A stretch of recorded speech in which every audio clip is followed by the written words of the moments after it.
Welcome back, YouTubers, to my channel of an everyday life with an Aspie. If you're following me right now, I'm Aspie. I'm all about creating mental health and awareness and sharing my life stories with Asperger's syndrome, OCD, and the like, along with taking you on a journey with this, with the tips and advice that will be based on my life experiences versus just some of the training that was involved on the online training that may correlate to some of the everyday topics I want to clearly address.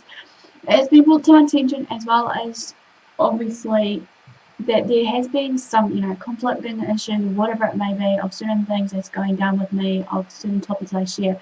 Just to bear in mind that some of the topics I may share may sound either repetitive or may be a bit, uncomfortable for some areas, but these needs to be addressed because these are close to my heart right now, of some of the ones that are to be addressed. So please bear with me.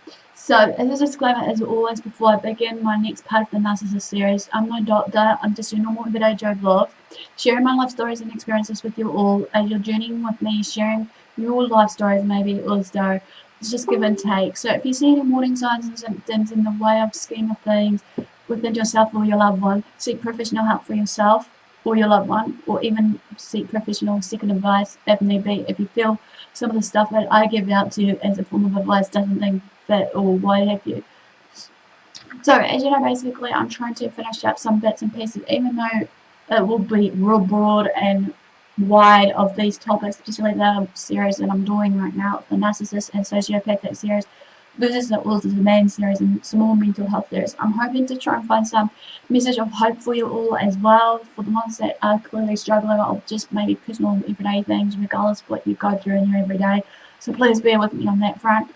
And also just to let you know also that at this current time, my current state might change of where I'm residing because of what's going on right now. Obviously, the full flatmate is deciding that they're going to move out 2 weeks from now maybe. So if you don't see anything from me, don't fret. I should be back on deck sometime soon, but I can't always guarantee it. So until then, I'll just keep touching base somehow, either through my Facebook page or some sort of form of social media that you guys follow me on, so that hopefully you can still support me in any way you can while I'm going through this form of change yet again. So this one's obviously going to be called the 7 of the most harmful narcissistic manipulation tactics of all time. As we know, basically, we like to tend to think of ourselves as people who can spot and avoid manipulators at any cost, but narcissistic manipulation is a really special kind of game that narcissists play, and it's really kind of a sneaky kind of ones, and it's really toxic. As I said before, there are 2 types of narcissists or more. One which obviously revolves around the person who is self-absorbed and obsessed with their attire, hairstyle, and everything revolving around their looks or what they may own and possess. That type of narcissism exists on a spectrum in a scheme of things, and the other kind of the narcissist is a genuine psychiatric disorder, and if you aren't prepared, you'll find yourself the victim of narcissistic manipulation. So that's why I'm here today, to clearly address these to you all, to know the warning signs and symptoms, as well as just hopefully within this we can learn and educate from each other and actually tell our stories once we have, rescued ourselves from the break of dawn of this kind of structure that we're going through. Individuals who meet the criteria for narcissistic personality disorder, however, use extremely manipulative tactics when dealing with relationships.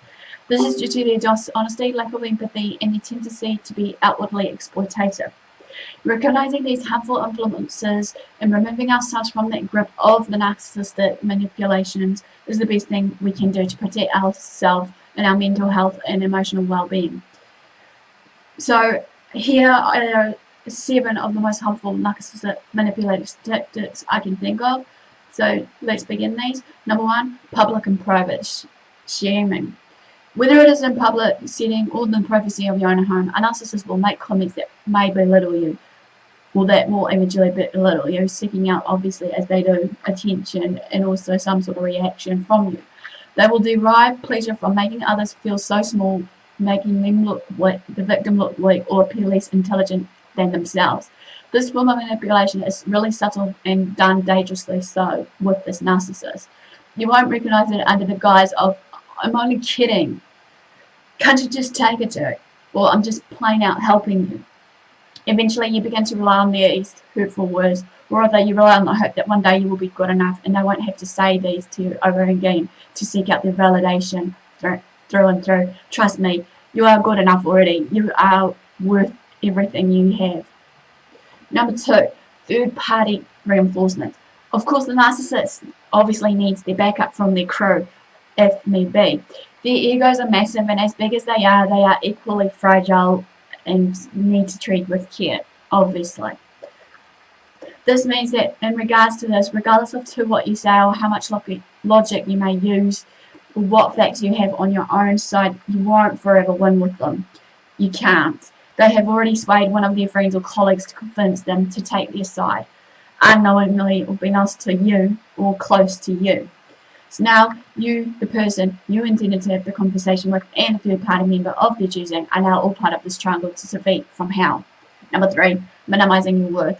When you're in a relationship, or when your relationship began, no matter what form it was, the narcissist complimented you and made you feel like you both could be the greatest couple that ever walked on the face of the earth.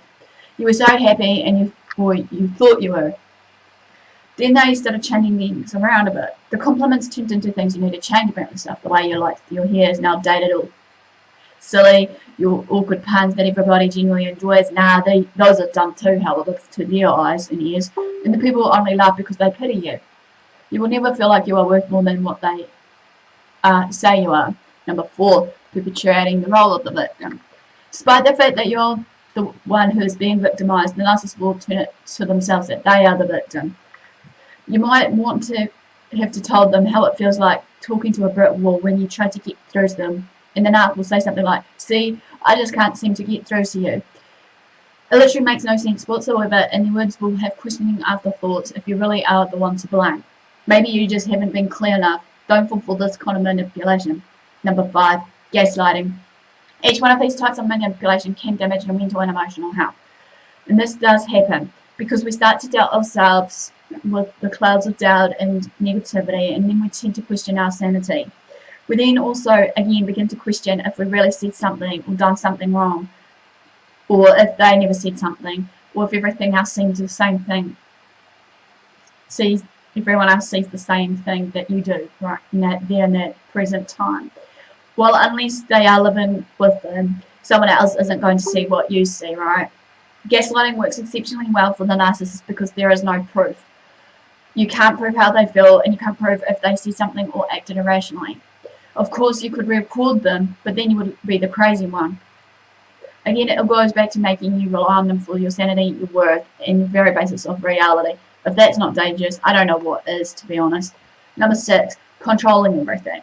The conversation, the meals, the social outings, the bills, literally everything and anything in their grasp, they want to have control of it.